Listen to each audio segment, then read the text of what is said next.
گهدارو بینرن پودکاستا خلق و خاک ده وی خلقا وی جاريدا امی بحثا سیستم ولاتان بکن ده جدیرو که دو حتی نها اف سیستمین که هیا حتی چو قاسی باندوری لسر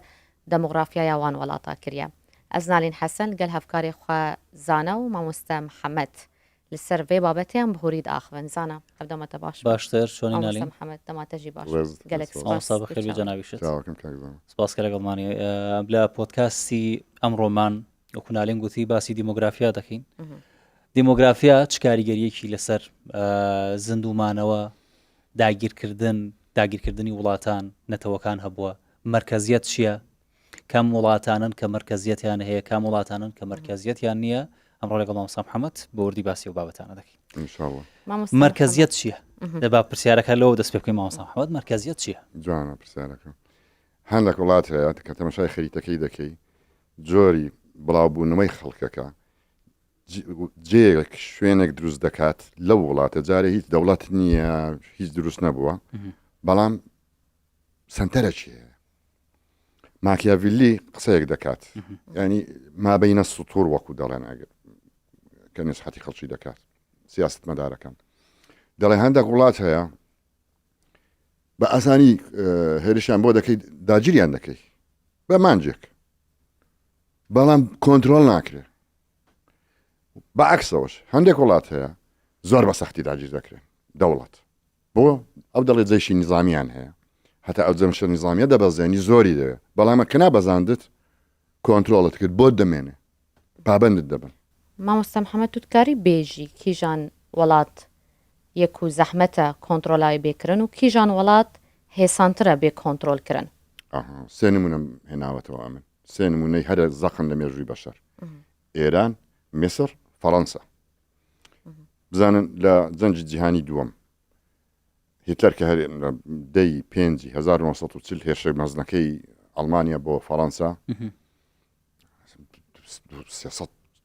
300,000 فەڕەنسی کوژران لە بەرگریکردن بەڵام لەشکری ئەڵمان بەس نزیک بۆ لە پاریس یەکسەر گوتیان کاکە بەس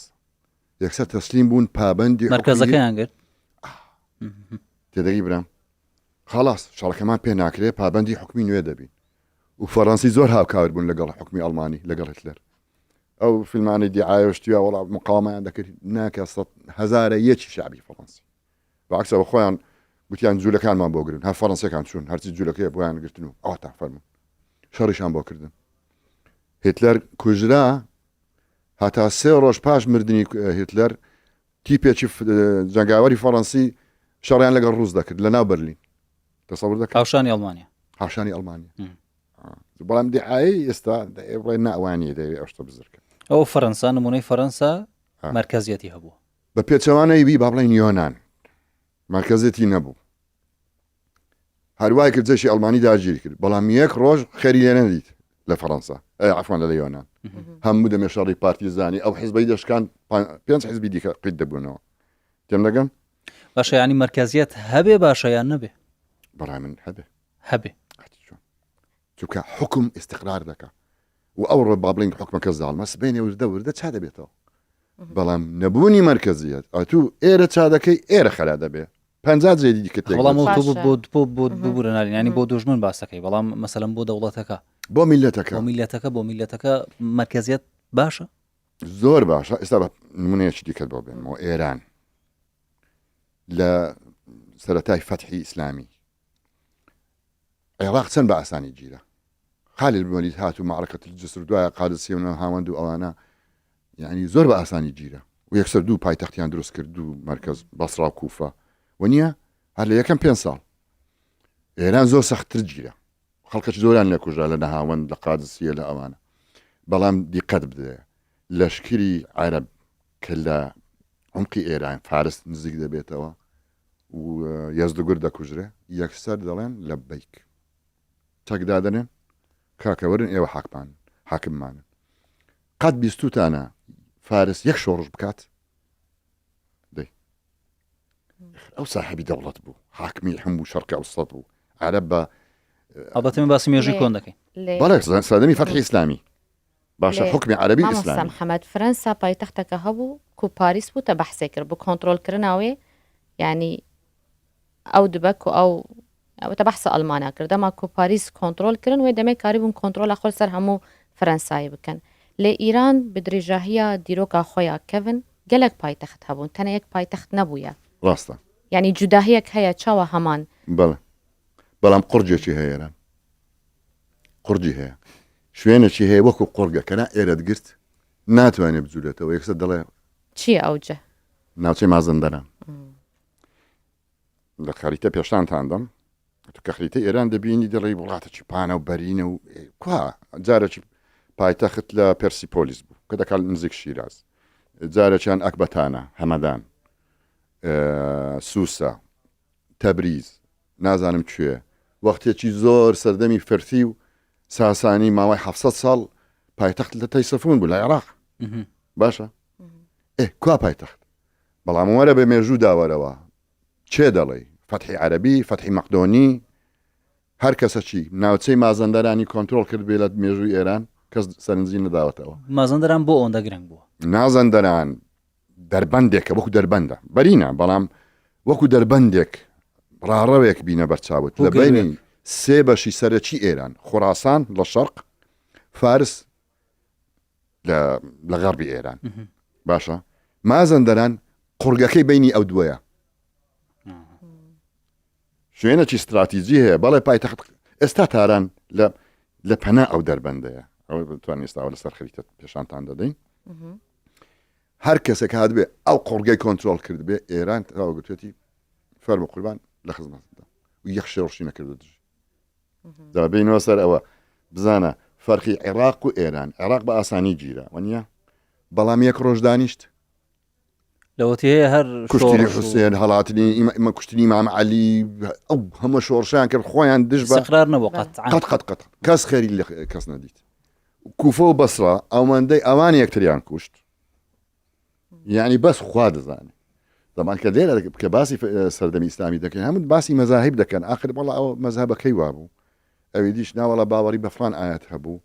نەخێر شار بوو لە بینی کوفە و بەسرا شار چەتی شار پەرست ناوخۆ استقراری نەکرد نەکرد ئەجە بزانە ئێمە کە زۆر شانازی بە شۆڕشەوە دەکەین برام خوشکم کچم دەمەنی کچم دای ئەوە دەردی گەورەیە کە تو گوتت ئەمن هەندە شۆڕشم کرد هەندە شۆڕشم کرد ئەوە دیارە نەخۆشیێکی قوڵ هەیە ئەتوو وڵاتێکی نامەرکەزی یەک ئینتیماد نییە یەک شوێنی مەرکەزی نییە ئەتوو کابراایەک بێ کورد بێ عەرەب بێ ئەمریکی بێ کۆنتترۆلی بکەوە وڵاتەکە بەڕێوە مع العلم ئێران مەسەڵەن ئازاری تێدایە خەڵکی مەنتیقەی خەلیجی تێدایە فارسی تێدایە کوردی مەرکەزێتی مەرکەزێتی هەموو دەمێ هەبوو تێدەگەن کاکە بۆ ڕۆنکردنەوەی مەرکەزیەت زەقترین وڵاتی کە بەڕاستی مەرکەزی بێ میسر ئێستا لەسەر خەریتە پێشانتان دەدەم و بینە بەرچاوتان وەرە لە بیابانەکانی شەرق و غەربی نیل یعنی کەستی داناژێ تەسەوڕکەن حوشتری تێدا ناژێ زەحمەتە لە زۆر جێی کەم هەندێک ئاو هەیە ها دەبێت 200 کیلۆمەتر بڕۆی تا دەگەیە بیرە ئاوێک هەندێک ئاو دەربێنی ئەجا گەشتەکەت تەواو بکەی ژیان نییە مەترسیژی ینی ئەو بیابانات و بەحەز دەکەی ڕۆژێکێژی نەبووە مەترسی لەسەر مسرێ کۆژوێ دەرێ ئێریشی سەر مسر بێکردن ئەشاری لێ نییە هەتا هێرش بکەنە سەر خەڵکی فەلاحی سەر نیل باشە ئەو خەڵکە فەلاحە دێن بەسەرەن دانێ سەفەر بکەن تیجارەت بکەن لەکوێ یەکتر دەگرنەوە تەمەشای خەریتە بکەن یەک جێ هەیە کۆنتترۆلی بکە یەک قڕ ناوچەی قاهێرە نەبووە لە مێژووی بەشەر دەڤەرێک با بڵین کە 5,000 ساڵ لەسەر یەک پایتەختی ئەو وڵاتە هەر لەوێ بوو بێ 5,000 ساڵە پایتەختی میسر تەنیا لە دەڤەری قاهێرە بووە انقلاباتەکانی شەرلەوە انقلابات ئاشووری داگیری کرد فارس داگیری کرد بەڵام کە قاهێرەی دەگرت سەرەتا بە سەختی دەیگرت بەڵام کە دەیگرت میسر هەموو تەسلیم دەبوو چاری ناچارە بچێتە کوێ تجارەت توزانم هاتووبات سەفەر پەیوەندی کۆمەڵایەتی هەموو لە قاهێرە یەکتر دەگرێتەوە لە ناوچەی قاهێرە ماوەی چەند هەزار ساڵێک شاری مەنفیس هەبوو میسری کۆن دوایە مثلا عرب هاتن یەکەم جار جێیان دروست کرد هەر لە نزیک قاهێرە نایان لێنە ئەلعەسکەر دوایە ئەلفوستات دوای القاهرة المعزية هەموویان ئەو هاانیا ئەوە 10 کیلومتر 20 کیلومتر 50 یەک کیلومتر ناوچەیەنە بەڵام ناوچەکە یەکە مێژووی مسر بخوێنەوە هەر کەسێک هات بێ بەخۆشی بە ناخۆشی سەلاح الدین یەکەم جار شەڕەکی زۆری کرد و فاتیمی و زەنجیەکان ئەفریقیەکانی بەزاند عشیرەتی کەتامە فاتیمەکان عشیرەتی کەتامە هێزی سەرەکیان بەڵام کە کۆنتترۆلی کرد بڕۆل هەتا نزیک سوودان هەموو گوتی تەواو حکمی ئەیوبی چەسپا تێدەگەن باشە لێتە گوت مرکزیت هەم بۆ بزانە بەحسا دوژمن کرد هەمژی بۆ ملت بخۆشی سووداخوا هەیە مفایەخوا هەیە بۆ ملت چ سووداخوا هەبی استقرار دەکات کاکە یەک حاکم لێ باندۆڕی لەسەر ئینتیمائی ناکە باندۆر ینی کار کاریگەری تەسیر شرط ئەوەی میلەتەکە بەخۆشی بژیە ئەتە وایە بەڵێ عەرەب ئەو میسر مەسەڵەن بە زمانێکی دیکە قسە کرد دوایە توایە بوو بە عەرەب ئێستا ئەتو پێم بڵێ ئەگەر مەسەڵ میسری نەبووانە 100 میلیۆن نەفەر هەموو لە برستاندا بنن با بڵێن 50 میلیۆن نەفەروان دەزانی میسر چ باشتر بوو بەڵام ئەو زیادە سوکانی ئەوە مشکلی اقتصادیان هەیە ینی بزانە میسری لەگەڵ عێراقی عێراق ئەو هەمە سەروەتەی هەیە عێراقی خێ بەخۆشی بژیە دەبینن ئەو دژیوی بچێ زۆرە بیانگە زۆرە کەس بە حکمی کەس ڕازی نییە کامیان خۆشتر دەژێ مواتنێکی فارس یان مواتنێکی خەڵکی قاهرە یان عێراقیەک وڵا خۆی ئەگەر تەماشای واقعی ئێستا بکەین یعنی ظروفی کەسیان وە باش نیە بەڵام ئەوەی کە لە عێراقەیە ڕەنگە عێراق زیاتر ئاڵۆزی شەوی پێوە دیار عێراق هاوار دەکا کاکە ئەو هەموو حقدەت چییە وەرە مێژوو عێراق بخێنەوە چەند عێراقی کوشتووە گرەی زۆرترە عێراقی گرەی زۆرترە ئەوەیە نەبوونی یەکەتی ئینتیما نەبوونی یەکەتی ئینتیما کە ئەمن هەست نەکەم ئەتوو لە خۆمی وڵاتی ئامۆزامنی هەست نەکەم نالی خان لە خۆمانە بۆ بکرمانجی قسان دەکە یەکەتی ئینتیما دروست نابێ ئەوە شتێک پێدوانیانی ئەوە شتێکە هەر خۆی نەکەر عێراق بەگشتی ناوچە کاروانی شەرق لەوسەد نەخێوانی ئەو وڵاتی دەوروبەرمان وڵاتانی دەوروبەرمان بە عێراقی شەوەیانی هەمووی هەروانیە باشە ئەخوا باشە شەڕ لە مەسەڵەن لە لوبنان هەیە وانیا لە عێراق هەیە شیعە و سونە و نازانم چۆن لە تاران هەیە لە سووریا هەیە لە یەمەن هەیە تەبە هەر ناچەگەری خۆیانە کەس بە کەس ڕازی نییە ئەو عشرێتە بۆ عشرێتە ئەو شارە بۆ شارە لە تاران کامیان هەیە منتر دەژێت و بەس ئەو جواب مندەوە ئەمە ناڵم چێ دەوڵەمەندە ئێران دەوڵەمەند و هەژاری هەیە یەمەن دەوڵەمەند و هەژاری هەیە سووریا میسر هەموو وەنیە عێراق بەڵام چێ خۆشتر دەژێ دەڕووی ئابوووریەوە ڕەنگە ئێران ئێستا بۆزی بەڵام ئیستقراری زیاتر نیژیانەچی نەرم یەمەن دەسووتێ ناسووتێ کابرای تاران بەخۆشی دەژێت مشکلی اقتصادیە میسریش چۆن پارە پەیداکەم منداڵەکان بەخێوکەم چینایەتی لە گۆڕێدا چۆن لە چینی ئەوی هەژارم چۆن باز لە مەسەر حەڵقەیەکەم باسی چمان وەنیە کێشی چینایەتی هەیە زیاتر ناڵم کێشەی نەتەوایەتی نییە کێشی چینایەتی لە مەسەر هەیە بالفعل لەوێت چینایەتی هەیە لە فەڕەنسا چینایەتی هەیە بەڵام لە وڵاتی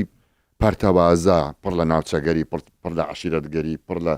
فرە لەهجەیی هەردووک هەیە هەردووک باڵا ئیدی یعنی دەردەکە دوو هەندە مامۆستا محەممەد باندۆرە سیستەما ناوەندی و نەناوەندی لەسەر دەموگرافیاژی هەیە دموگرافیا خۆی ئەوە دروست دەکات ینی تەوزیعی سوکانی ینی تەمەشای خەریتەی زاگرۆس بکە مەڵە کوردستان ئەو وڵاتی ئەو شاخانەی زاگرۆس طبعا ناوەندەکەی شاخە وەنیە ناتوانانی شاری گەورە لە قەندیل دروستکەی یان لە چیای هەورامان یان لە خواکوورک شاری گەورە جێی نابێتەوە وەنیە شارەکان تەرکیزی سوکانی لەکوێ تەرکیز دەبێت دەوروبەری چیایەکان دەشتایەکانی دەوروبەری زاگرۆس دەستان بە خەریتە یەکم زوو لە ئینکارتا وەرم گرت ئینکارتا شەشی زۆر عەزیم بووە زۆر یارمەتی دام مەسەڵەن نەمگوت شاری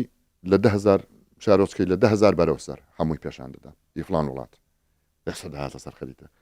100,000 بەرەو سەر 10,000ەکانی ڕەش دەکردەوە 100,000 هاتمە سەر خەریتەی ئەڵمانیا شارەکانی میلیۆنی وام کرد دەبینم قەوسێک دروست سنتەری ئەڵمانیا شاری ملیۆنی تێدانە، نی ملیۆنیش تێدانە. باشە شارەکانی لە سەروی ملیۆن ئەو هاوەکو قەوسەکی گەورە دەڕۆن بۆ تێگەشتن بالفعل نەزەری وڵاتی بێ پایتەخت ئەوەیە دەردیگەرزە بۆیە کە دەیە سەر کێشەی ئەڵمانیا کێشەی ئەوروپا ئەڵمانیا بوو کاکە نەدەگونجان ئەو ملەتە 4,000 دەوڵەت بوو باوەڕ دەکەی 4,000 دەولەت 4,000 دەوڵەت لەوانە 1,700 گوند بەڕەسمی ناویان لە خۆ نابوو The Imperial Villages القرى الإمبراطورية بەڕەسمی 21 شاری ئیمپراتۆریان هەبوو دایانگوت ئێمە شاری ئیمپراتۆری ئەویش دەڵقەوی گوتی نەخێر ئێمە گوندی ئیمپراتۆرین ئەوی دیش گوتی نەخێر ئێمە ینی ئەوەش نمونەی بێمەرکەزیەتە بە حاڵ دایانگوت ئێمە سەر بە ئیمپراتۆرێکین انتخابمان کردووە دەی هەرمە بکلاوات دەنا کەس بۆی نەبوو یعنی محکەمەی خۆیان لەو گوندە محکەمەی خۆیان قانونی خۆیان لەهجەی خۆیان خواردنی خۆیان شعبی مستەقیل بوون ئەوە چ وەزعەکە جەوەر هاتە دەگەی 1970 کە یەکەم جار بە ناڵی عەلی ئەڵمانیەکتر دەگرن ئەوە لە زنجیرینەوەکانی هێکتۆر باسم کردو خەڵک وا دەزانێ ینی ئینگلیز وەکو ئێستا بوو ئەڵمانی شار ئەوها بوو دەخێر هەتا ئینگلیز بۆتە ئینگلیز هەتا فەڕەنسی بۆتە فەڕەنسی هەتا ئەڵمان بۆتە ئەڵمانەکی ها معقول دەزانی چ خوێنەکە ڕژاوە ئەوجا میلەتی کورد توش ئەوەت لە پێشە ڕزانە هەر UN کە گوتی کورد دەوڵەتە تەواو جارێ هیچ بە هیچ نەکردو ئەتوت لە قۆناغی سۆمەری دێژەی باوەڕ بکە ینی چەند مەراحیلی دیکەمان تا بگەینە عشیرەت بتوێتەوە های بەچی دەتوێت شار بتوێتەوە لەهجەکان تێکەڵ بن لەهجەیەکی ستاندارد پەیداکەین ئەسە هەمان ئێژاوە باخبنە تو هەست ناکی دوێ سەردەمانوودە پچکی عشیرەتی دناوا کورداندا کاڵتر بووە یان تۆختر بووە لە هەندێک جێ کاڵ دەبێتەوە کەچی لە هەندێک جێتر دەبێتەوە عشیرەتی نوێ پەیدا دەبن بنەماڵەی نوێ نامێ ناوان بێنن بەڵام ئێستا کۆمەڵک کۆنە پێشمەرگەی ئێستا بوونە مەسوولی گەورە دەزانی ساوە بردە عشرێتێک پێک دەهێنن ئامۆزایەکانیان لێیان خڕدە دەبنەوە و دەی کوتلەیەکی کۆمەڵایەتی نوێ پەیدا دەبێت یعنی با بڵێن ناوچەکەی وی جاران زۆر عشیرەتگەری بوو سەبەب چێ یانی ئێستا لە 2024 دوای ئەو هەموو گۆڕانکاری و بەرەو پێشچوونی یعنی هەموو سێکتەرەکانی ژیان و ینی لە قۆناغێکی نوێدای بە شەریعەت بەڕاستی بۆ دەبێت لە 2024 ئێمە تازە عشیرەتی نوێ دروست ئێمە عەرەب ئەفغان تازە بە تازە دەگەڕێتەوە شەرعی نازانم چۆن سەلەفیەت و ئەوانە بەڵام تەماشای ناخی بکە عشیرەتگەری دەگەڕێنێتەوە عەرەب تازە بە تازە عشیرەتگەری و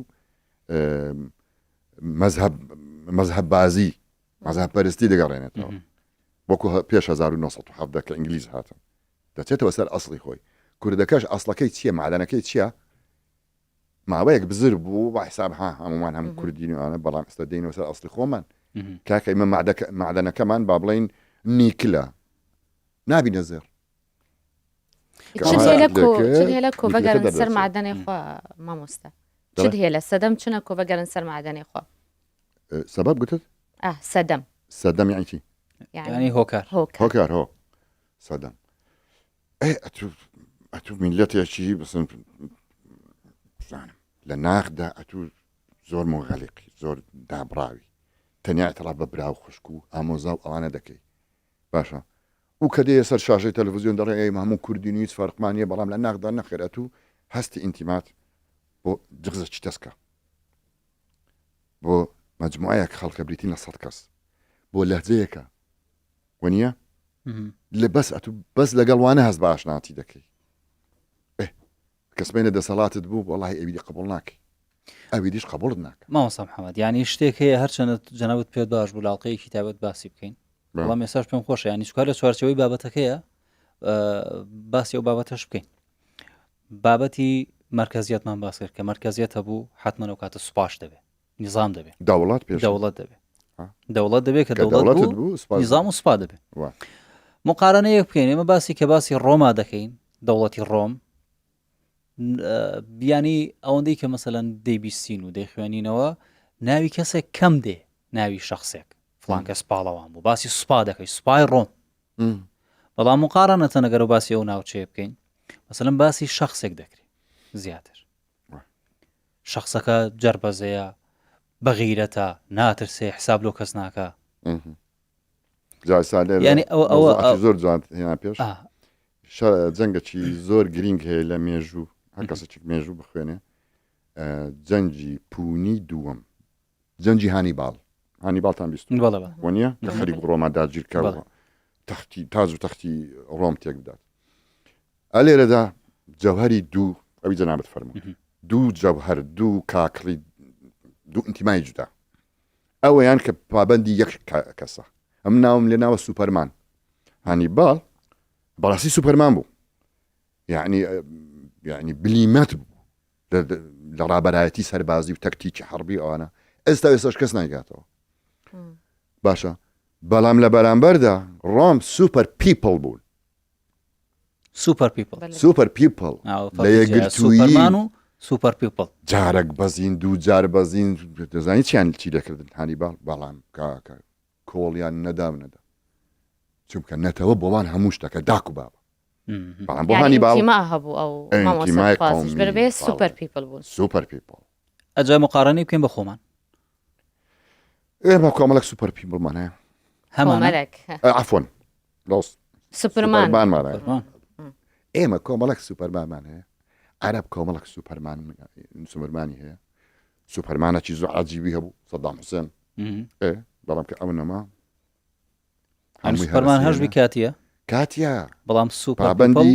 کەسێکی کاکە خۆ 1000 ساڵ ناژیەوە ئاخری نامێنێ دەمرێ یا ڕەبی 100 ساڵ حکم بکرد على فرض المستحيل وەنیە هەر دەمرێ نەتیجەکەی چیە تو چه هەڕەمەکت پێکەێنە چه تەرکیبێکی کۆمەڵایەتی کە بمێنێ و بەردەوام بێ و خەڵکی ئیستیعاب بکات و خەڵک قبوڵی بکات خەڵک خۆی تێدا ببینێتەوە باشە میکانیزمی سوپەر پیپڵ چیە خاصیەتەکانی چین ئەوە ناکرێت بە 2 دقه شەڕێکم ئەوە دەبێت لەو 13 حەڵقە بکەن خەڵکەکە تایبەت لەسەر مەسەلا سوپەر پیپڵ و سوپەرمان نەولۆیە ساغی دەکەینەوە ئینشاءڵڵا بەڵام بەڵفەرموو کەرەم بکە گوت ناخۆ تەمام ئەم بەگەرن سەر مرکزیت ناوەندی و نەناوەندی مامۆستا محەممەد مە بگشتی بەحەس کرد لێ ڕۆشن ئستثنائی هەنە بێژی ئەف وڵات ناوەندی بوو لێ بەروواژی وێ پرەنسیبا کۆمەگوتی هەر زوو هاتە داگیرکردن لێ نەهاتە کۆنتڕۆلکردن شتێک بزانە من زۆر جار کە باسی نەتەوەکان دەکەم وڵاتەکان دەکەم دەڵێ مامەسا ئەدی ئەمریکا ئەدی ئەرجەنتین ئێمە کە باسی مێژووی بەشەر دەکەین جارێ دەبێ وڵاتە نوێیەکان ئەمریکا ئەوانە لە مێشی خۆت لابە ئوسترالیا نیوزیلندا توزانم گوایانای فەڕەنسی مەکسیک بەرازیل کاکە ئەوە ئینتیمایەکی حازر زمانێکی یەکگرتووی حازر چۆتەوێ دەوڵەتی دروست کردووە باشە بەڵامە تو کە باسی ئەمریکا دەکەیت دەبێت پێشە بزانی زمانی ئینگلیزی چۆن دروست بوو یعنی تەفاعولەکە مادەکە لەوێ دروست بوو لەسەر تایمز بە ماوەی 400 ساڵ بۆ ماوەی 1000 ساڵ زمانێک ئینتیمایەکی ئینگلیزی یەکگرتوو دروست بوو ئیدی بی بە ئوسترالیا بی بە نیوزیلندا بی بە ئەمریکا دەوڵەت کۆمەلگا و یەکسانی دروست دەکات باشە برام جا بۆ ینی ئێمە کە دەین بە مێژووی بەشەر دادەین مێژووی بەشەر زۆر کەمە ها هەمووی 10,000 ساڵە شارستانەتی یاڵا دەستی پێکرد تێم دەگەن زانین دەوەتی هەیە دنیاوە نەخێر ئێمە لە سەرەتای ڕێی ئینسانیەتی دەبێت ئێمەش خۆمان ئەو بەشەی کە ئێمە مەسئولین دێی لە گۆی زەوی کە وڵاتی کوردستانە دەبێت چاچکەین بە زمانی کوردی یەکگرتوو کامش خۆ دەست پێ بکەم مامۆستا محەممەد ئەمن پێم خۆشە مفازەیە بکەین بۆ بینە دەوەی جارێژی گوت ئەژت خوازم ناسکم چییە ئێستا دەمێ سەرەتایەک بۆ سۆرمانجی دەست پێ بکەین سۆرمانجی ئەو زمانەی کە ئینشاءڵڵا پاش 100 ساڵ لەوڕۆ نەوەکانمان بە بیریان دێتەوە دەڵێن فلان کەس و فلان کەس دەستیان پێ کرد بیر لەو ڕۆمەکەنەوە بیر پاش ئاسانە مامۆستا محەممەد وەڵای زۆر ئاسانە بەڵام وەرگرتنی سەختە وەرگرتنی سەختە تەقبولکردنی سەختە باشە دەبێت و تەجەڕودت هەبێ بڵێ بەس ئەمن چیدی محەممەد نیم چیدی زانانیم ئەم دەمێ ئینسانە چیدی باشە ناوەکەت وەکو زانات دەمێنێتەوە ناوەکەی جەنابەت وەکو نالی دەمێنێتەوە باشە بەڵام جەوهەرمان دەگۆڕێ ئەوەش چۆن کە بتوانین لەهجەیەکی سۆرمانجی کوردیەکی نوێ کوردیەکی مستەقبەلیانە فیوچەریستیک بۆ ئەوە بڕۆین ئێستا دوتانی سەرەتاکە ئەلێرەوە دەست پێ بکەین پێم خۆشە پرسیارەکانی پێشوت بۆم بخوێنیەوە یەنەها من شتێکم بۆ بخوێنەوە بە زمانی خۆت شتێک و ئیرۆ من پرسی مامۆستا محەممەدێک جوان پرسان من گوت توتکاری بێژی کیژان وڵات زەحمەتە بێ کۆنتترۆلکردن و کیژان وڵات هێسانە بێ کۆنتترۆلکردن زۆر مەمنونم ئێستا هەماشتم بۆ بخوێنەوە بەس مەڵێ دکاری ئەس بێژم چه دەکاری هەندێک مۆسیقای دێ ئێوە زمانی کرمانجی ڕەنگە لە زۆر شتان باشتر بێ لە زمانی سۆرانی قەڵایدەکەتان باشتر بەڵام مۆسیقاتان کەمە هشکە بچێکی وشکە هیچکە وشکە ڕاستە ینی چۆن مەسەلەن لەهجە مەغریبیەکان لە چاو لەهجەی سووری و میسری وشکە موسیقای کەمە حرەکاتی کەمە تۆزێک حرەکاتی بدەی هەرچەندە جەنابەت دەستت بە پرۆسەکە کرد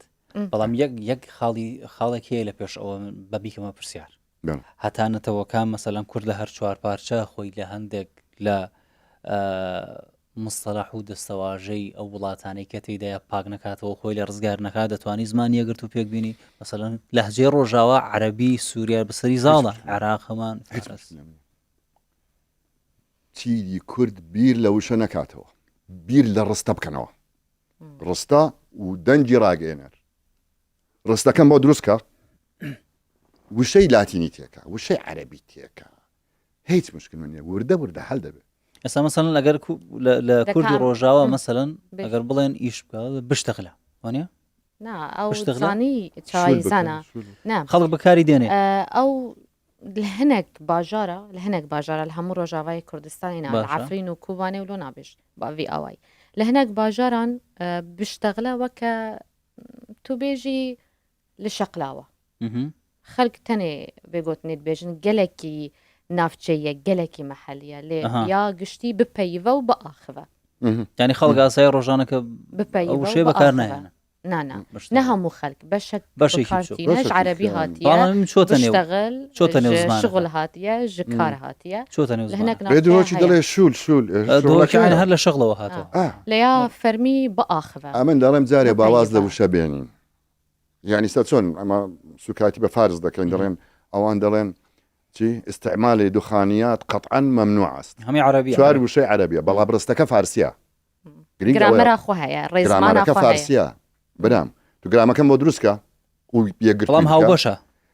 ايه خلاص هاو باشا توزق وش اللي بير خوات عملوا يعني با تسامح معناها به لما صار وشا وش كاتبه كيف اخوي دكازي بخوين وقت خوازي ما مستمح اذا بوم بخين وصل لنوي يا تقول دكاري او موسيقى يبدا تو دكاري بيجي كيجان ولاد زحمته بي كنترول كرن وكيجان هيسانه بي كنترول كرن قرباني او زاردو زانا خدي نكت من درجي باخسيك دو بجرموا كاتي خوي كومالي اوتيزم ما درس كرد يك مشاكلي من دالي اوتيست ناسكن هستيان برامبر جنم لاكتوز كلا جنم دا جا بابا دا كان عنده قلت بابا جنم يعني مدني ماما صار ادي بسكويت بابا بسكويت لجنم درزك ادي نان باشا نانيش لجنم درزك ده باشا ابا مثلا كيك لا حول ولا قلت مان جنم قدغايا دبي لبنر يعني تواو وقتون اوردري كمبيوتر داي فرانشت دبي بفتح بيت لما باش يك تكليفي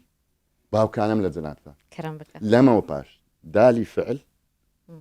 على الاطلاق تمرين سركه بس بفتحه بكاري بين دتواني بدري جاي برنامج كمان سرچا باز دكار زانم اسوزي بدري نانا از تمرین بکەم ئەزێ ڕاهێنان بکەم ئەس دکارم دەکارم تشتێکی دنجی ئەوە یەکەم سەرەتایە بۆ کوردی پاش 100 ساڵ دادیدار تشتێکی دنجی لەسەر پیتادال مامۆستا محەممەد گەلێکی تێبینی سەرکردنەها من گوهرتیە دەما کۆپسۆرانی داخبم من دال داخبم دەما ئەس بسۆرانی داخویم من پیتادال نەدەگوت تمام والله ئەوە ڕاهێنانێکە زێدە هەمووی بەفەتحە بەکاربێنە بەس ئەوەم بۆ بکە یعنی بزانە ئاسۆیەکی نوێ بەرامبەر خۆت و من و هەموو کورد دەکرێتەوە ئەس دەکەم مۆسیقای بدێت دەکەم لەسەر زمان پێم خۆشە ڕستەیەکت بۆ بخوێن مامۆستا محەممەد سەرنجی تۆی لەسەر وەرگرم تەمانەوە قسەی پێر بۆردیۆیە زمان ناسە پێر بۆردیۆ حتممە لەوانە جەناب بیناسی باش زمان ناسێکە دەڵێ زمان کەرەستەی پەیوەندی نییە کەرەستەیەکە لە پەیوەندیدا زمان بۆ پەیوەندیکردن نییە بەڵکو بۆ هەیمەنەکردن و کۆنتڕۆڵکردنە زمان میکانیزمێکی دەسەڵات و استراتیژی بەرهەمهێنانەوەی دەسەڵاتە ئەو فەڕەنسی ئەو پیاوە بەڵێ جا باشتەکەت پێ بڵم بەبێ قسەی ئەو پیاوە زمانی فەڕەنسی گەورەترین چەک وە بۆ کۆنتڕۆڵکردنی هەموو ئەوروپا لەلایەن فەڕەنسا قسەکەیتەوە بۆ فەڕەنسیان بۆ فەڕەنسا بۆ خەڵکی فەڕەنسا و پاشایەکانی فەڕەنسا و ئەمیرەکانی فەڕەنسا شاژنەکانی فەڕەنسا کاکە هەموو ئەڵمانیا و هەموو ئەوانیانم کۆنتڕۆڵ کردبوو لە ڕێی قسە نەرمەکانی ئافرەتی فەڕەنسی باشە بەڵامەوە بە عەرەب ناکرێت ئافرەتی عەرەب فەشەل هێنا لەوە چکە زمانی عەرەبی فەسیح زمانێکی زۆر نێرە لە قەسری خەلیفەکان جێگیر نەبوو فارسی و تورکی زاڵ بۆ ئاخری چکە مێیەتیان تێدایە زمانێک کوردی مێتیان نێرتی تێدە زێدەیە ئەوەشی هەیە هەندێک ناوچە هەیە زۆر مێیە بەڵام بە دەرێزەیە کە خاو بۆتەوە هەندێک ناوچەش هەیە زۆر نێرە زۆر ڕقە بە کەلکی هیچ نایەت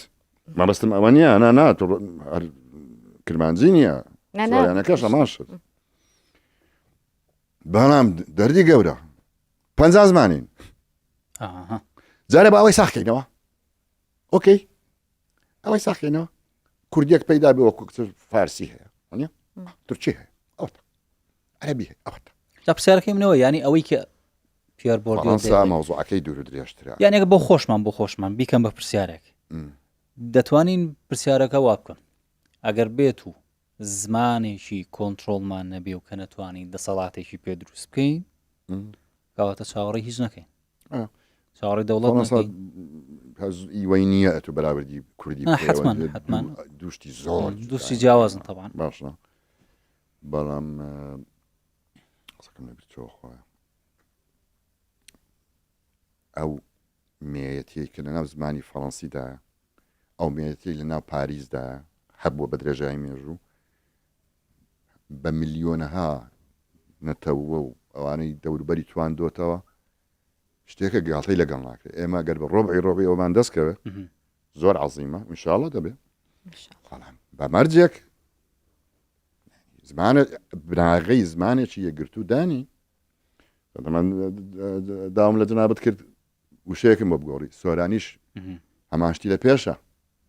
کاکە فلان شتە بگۆڕە وەکو چۆن گوتمان گەنم قادەغەیە لە منداڵی ئۆتیست وەنیە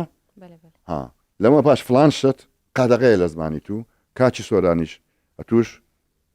دەبێ فلان شت دەخۆت قادەغەکەی قەداغە بکەم